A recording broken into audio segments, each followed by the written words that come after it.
We have seen that when an object is moving in a circle, the most important quantity to look at is this idea of angular velocity. What if the angular velocity is changing? Then we talk about this quantity called angular acceleration, right? Now you have to keep in mind that just like we talk about linear acceleration comes because there is a change in velocity. Angular acceleration comes about when there is a change in angular velocity. Imagine that there is now a particle moving here. Initially it is at this place. This is our initial location. I'll call this theta initial. So that is the angular position in the beginning. At that point the object could have an angular velocity. I'm going to call it omega I at time ti, t initial. So I'm using I to talk about initial. Sometimes people use omega naught or t naught to say t equals 0. That is initial. Absolutely fine. Okay, we could have also called it omega naught or t naught. But I'm now going to use omega I. Okay, so this is happening at the initial time, right? After some time, let us say the particle is here. This angle would be called theta f, the final angular position. At that time, the object has an angular velocity omega f.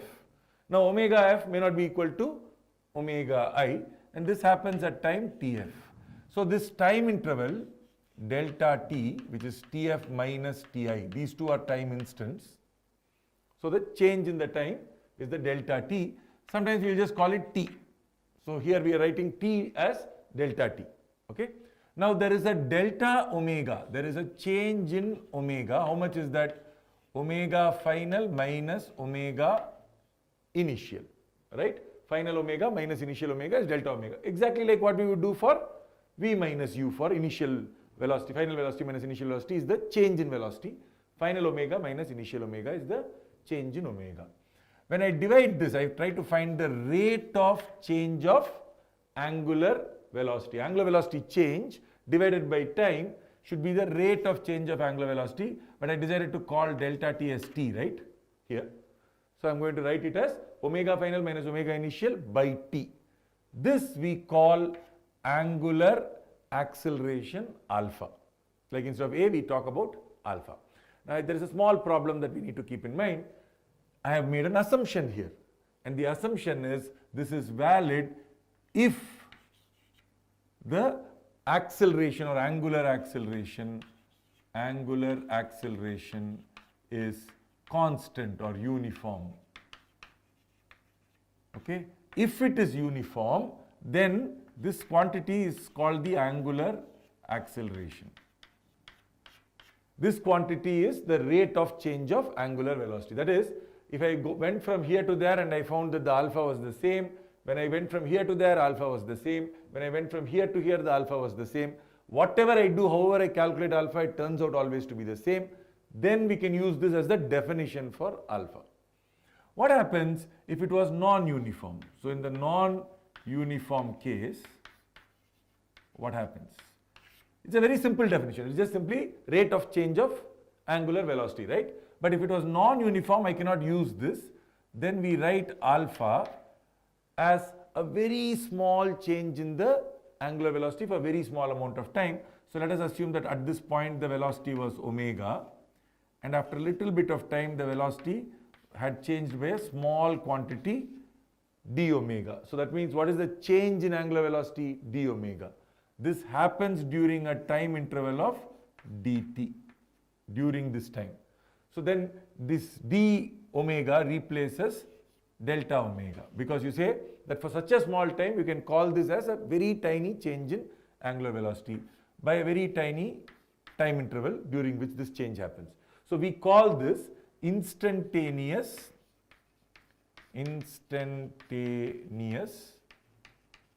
angular acceleration.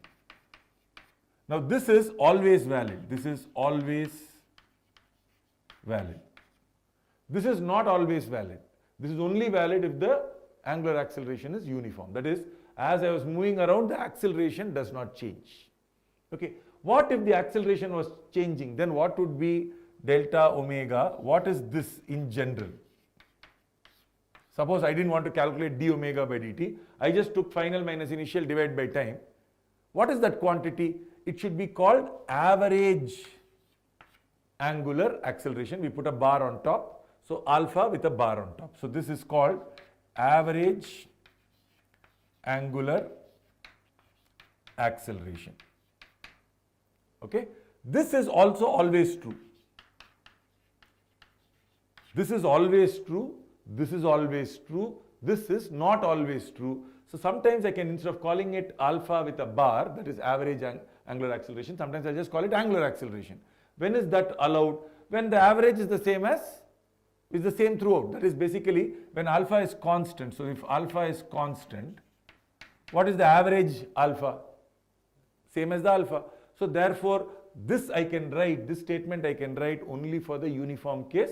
In general, otherwise, average angular acceleration will be delta omega by delta t. In general, delta omega by delta t does not give us angular acceleration, it gives us average angular acceleration. If it is constant, it gives us angular acceleration. What gives you then the instantaneous angular acceleration? Take a very small time interval. So exactly the same thing, except you are taking the time interval to be really tiny. So we'll write it as d omega by dt. Two things that we should remember, because we should be able to take this and convert. We should be able to write d omega is alpha into dt. Well, that comes straight out of this, right? So the small change in omega is alpha times angular acceleration times dt. So this is one important statement. We won't use it now, but it's a useful thing to keep in mind. It's just the same statement except dt went there. Always delta omega, which is final omega minus initial omega, is always average angular acceleration, okay, into time. Okay? And in special case, this is always true. This is always true. In special cases, that is, when we are talking about the uniform alpha case, then you can say alpha into t for uniform. We will use both of these quite a bit. If you notice, this very much represents, almost looks like the uniform omega and average omega case. For example, we would have written delta theta is always average omega into time, always. And in the special case of uniform omega, we will write omega t is delta theta for uniform omega. This is uniform alpha. That is the only difference. If you notice, this is very much like our equations with straight line motion, right, or linear motion. For example, I would have defined A as v minus u by t. That looks like this. When would I have defined this? If it was uniform acceleration. Otherwise, A average will be v minus u by t. Right? This is always. In which case, I've got only average acceleration. I want instantaneous acceleration. Then you will write A is dv by dt. This looks like this statement. And this looks like this statement. And that looks like that statement. So if you see very similar parallels between what we have learnt in the linear acceleration case and what we have learnt now in angular acceleration case. So basic idea. What is angular acceleration? Rate of change of angular velocity. So delta omega by delta t. If you wanted to say that it was uniform, then you can make this itself the statement. If it was not uniform, then you think of it, this time interval as really small, so you write it as d omega by dt. And in that case, this is the statement that you can say if your time interval was not small and it was non-uniform, then you will say average angular acceleration is the change in angular velocity divided by time. Let us do a couple of questions to understand this better. So now let us look at this question. So in this question, there is a particle that is moving in a circle of radius 3 meters. Okay. Its velocity at t initial is t equals 3 seconds. It's not t equals 0, notice. Okay. Its velocity is 6 meters per second. It's given. And after some time, that is at t equals 5 seconds, it has an angular velocity of 5 radians per second. We want to find the average alpha. What is average alpha? Average alpha is going to be omega final minus omega initial by the time interval t final minus t initial. What is delta t? T final minus t initial. 5 seconds minus 3 seconds. 5 minus 3 is 2 seconds. This is what we would have earlier called t. Okay, the time interval is 2 seconds. Okay, now before this I need to find out what is omega initial. What is omega initial? You know that V equals R omega. So omega must be V by R. But what is V initial? 6 meters per second by 3. So that is, it is 2 radians per second. That is the initial omega. Final omega is already given to us. It's 5 radians per second. So therefore, average alpha is final omega minus initial omega, which is 2. So I'll mark it here, saying that initially it was 2 radians per second. So that means from 2 it has become 5. So 5 minus 2, that is a change of 3. This is delta omega, right? Divided by the time interval, which is 2 seconds. So this is 3 by 2, 1.5. Now let us think about the units. This is all in radians per second. 5 radians per second minus 2 radians per second, radians per second. This is in seconds. So this would have been in radians per second. This would have been in seconds. So therefore the unit is radians per second square. So the alpha units are always in radians per second square. Okay, because this is in radians per second, this is in seconds. So radians per second square. So I hope that is clear. So first part of the question, what is the average angular acceleration? The answer is 1.5 radians per second square. Okay.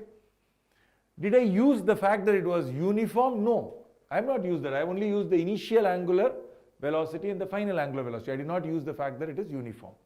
The second part of the question says assume alpha is uniform. So if alpha is uniform,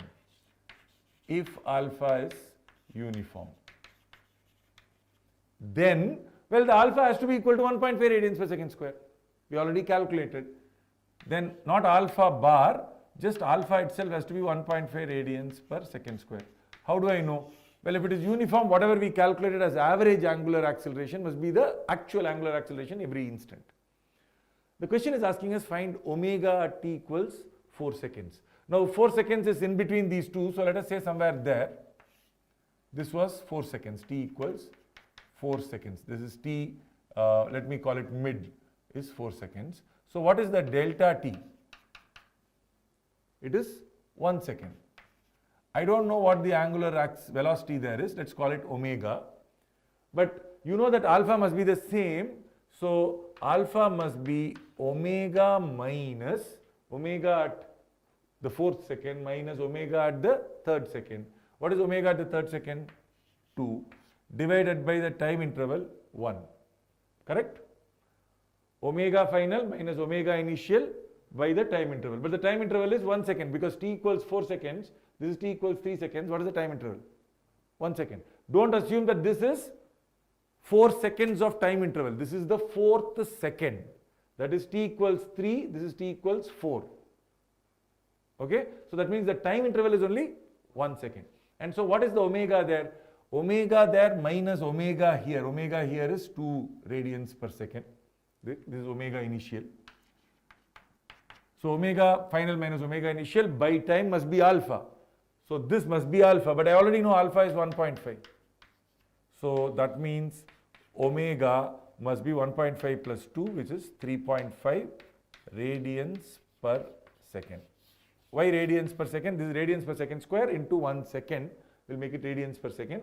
Plus 2, of course, also in radians per second is 3.5 radians per second. So this answer to this part of the question is omega is equal to 3.5 radians per second. Suppose I had not told you alpha is uniform. With just this information, without knowing alpha is uniform, can I calculate omega at the 4th second? No.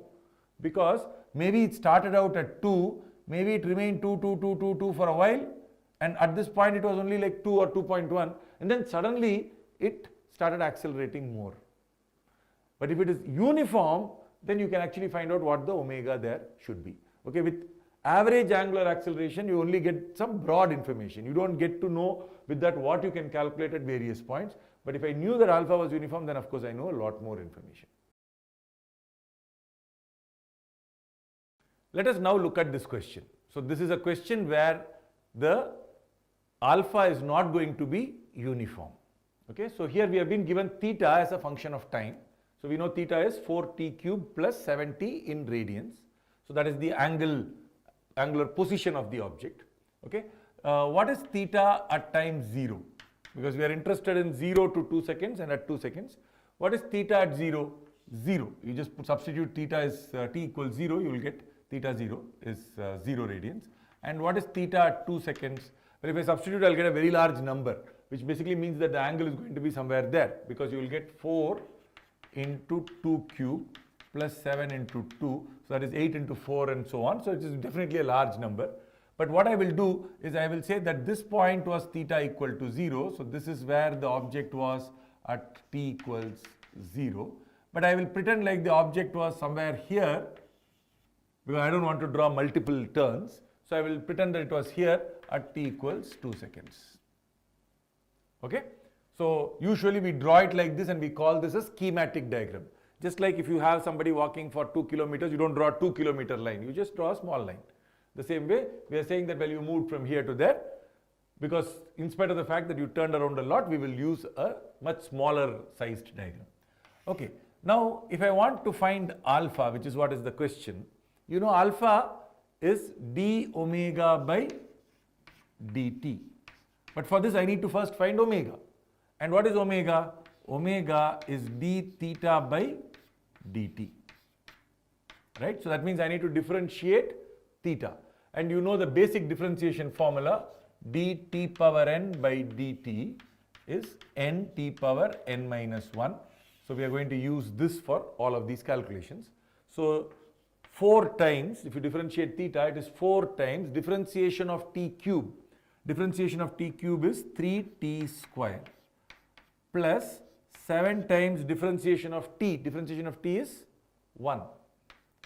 And so this is going to give me 12t square plus 7, and the units is going to be radians per second, because theta is in radians, t is in seconds. So this is omega. So we have found what is omega as a function of time. We will need this calculation anyway, so I am going to do this separately. What is omega initial? That is at t equals 0. What is omega? I can substitute the value here. If I substitute, I am going to get 7 radians per second, because I substitute t equals 0, 12 into 0 square, okay, plus 7. So that is 7 radians per second. What is omega at 2 seconds? If I calculate, that is not asked in the question, but if I did calculate, 12 times 2 square, 12 times 2 square plus 7. So that is 4 into 12, 48 plus 7. 48 plus 7 is 55 radians per second. So you can calculate omega at any time you feel like using this. But I don't need these numbers. What I need is actual function of omega, function of as a function of time. I want omega as a function of time, because if I want to differentiate, there is no point in calculating the value at various time instants. You need it as a function of time, because only then you can differentiate. So now what is alpha? D omega by dt. If I differentiate this, it is 12 times differentiation of t square, which is 2t, plus 7's differentiation. It's a constant. When you differentiate a constant, you get 0. So therefore this is 24. 12 times 2 is 24t radians per second square. So that is alpha at any time. The first part of the question is asking us to find alpha at t equals 2 seconds. Right? You want alpha at t equals 2 seconds. I will call it alpha 2. Okay? What is alpha at 2 seconds? Substitute. You get 24 into 2, 48 radians per second square. So this is the answer to that question. If I had wanted alpha at 0, I can substitute t equals 0 and I will get 0 radians per second square. You can see that alpha is a function of time, it's changing with time, it is not a constant, so alpha is a variable. It varies from point to point. Okay, now let us calculate the second part of the question, which is asking us to find average alpha. Now, average alpha is final value of omega minus initial value of omega by the time, delta omega by delta t. In this case, final value of omega, omega 2 seconds, because we want between the time interval 0 to 2, omega 2 minus omega naught divided by 2 seconds. Omega 2 I have already calculated, it is 55, omega naught is 7 by 2, this is 48 by 2, so that is 24 radians per second square. So this is the average value of alpha for the first 2 seconds. Please notice this is different from the instantaneous value of alpha which happens at 2 seconds, right? Why? Because alpha is changing. In fact, if I try to calculate at this point omega naught, what was omega naught? 7 radians per second. And at this point omega 2 was 55 radians per second. Right? Omega is changing.